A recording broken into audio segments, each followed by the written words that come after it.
My name is Samuel Goulet. I am the son of Pastor Paul and Denise Goulet.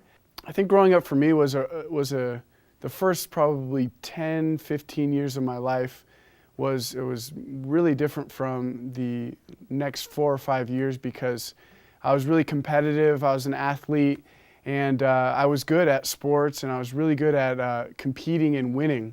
But then there came a certain point where in high school, I was sick one day at a tournament, a preseason tournament, and I was throwing up, and I thought it was just a simple cold. And then 2 weeks later, I started not being able to feel what was going on. Like I couldn't walk very well, and in practice I would just fall over, and so I was like, that's weird.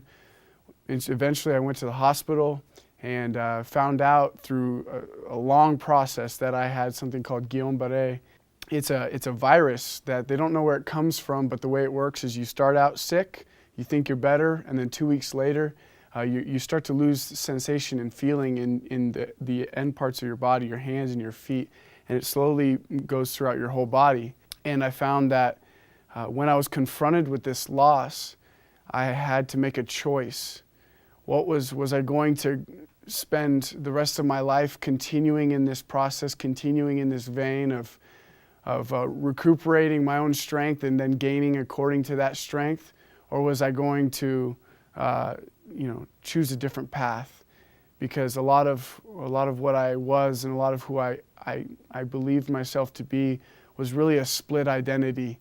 Up until this point, I had struggled with sexual addictions. I had struggled with an addiction to pornography, and then when it wasn't pornography, it was premarital sex. I feel like at a certain point in the process of being stripped of everything in Guillain-Barré and losing my senior basketball season, I feel like there was a point where I realized that things, careers, even goals, pursuing those things and even the fulfillment of those things, I really felt like I realized that those things would not really mean anything in the long run. I had a miraculous recovery, and I was able to play in the first round of the playoffs for my high school team on varsity. When I learned how to embrace loss with Guillain-Barré, and with that time in my life, it set me up to really be able to understand the process of consecration, the process of setting yourself apart. From that moment on, I've been in that part where I'm constantly just giving everything to Christ. And I know, because he says, you seek me and you'll find me. You knock and the door will be opened. After high school, I went to a semester at McGill University and played basketball there. It actually went really well. We became top 10 in the nation, and I was starting point guard. But then I tore my ACL right before the playoffs. And I decided at that moment, it's a long process of recuperation, and I decided at that moment that I wanted to pursue a life that was really focused on pursuing the Lord. And so I decided that I was going to join the ministry, and I came back after that first semester.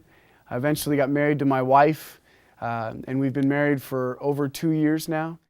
I've known my wife now, Jessica, since 8th grade, but I really didn't begin to know her and begin to pursue her romantically until after this process was really done of Guillain-Barré. And what was really interesting is that, unlike me, she had decided to live a life of purity sexually. She didn't have premarital sex, and she didn't experience, I was addicted to pornography. She had really made really great decisions in that area. I felt like in a point where I had struggled with something my entire life, for a large part of my life at least. I felt like when I had made a decision to pursue God and let go of everything, I felt like He gave me a partner in my wife Jessica, who is really something of a blessing. And I have a house here in Vegas, and I'm part of the ministry here with my father in Vegas.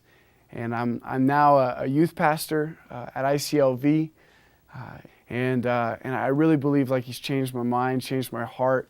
I'm still a man that loves to just give everything to the Lord and embrace whatever loss or gain life gives. It's all unto the Lord. I once was a man that acted on my own strength, on my own accord, and did things for my own gain. But now I try and be obedient to the Lord and do things unselfishly and do things to spread the kingdom of God. There was once a time where I was afraid of loss, afraid of myself becoming less. But through Christ, I really overcame that fear of loss. And I just look to gain Christ and lose anything else, but just gain Christ.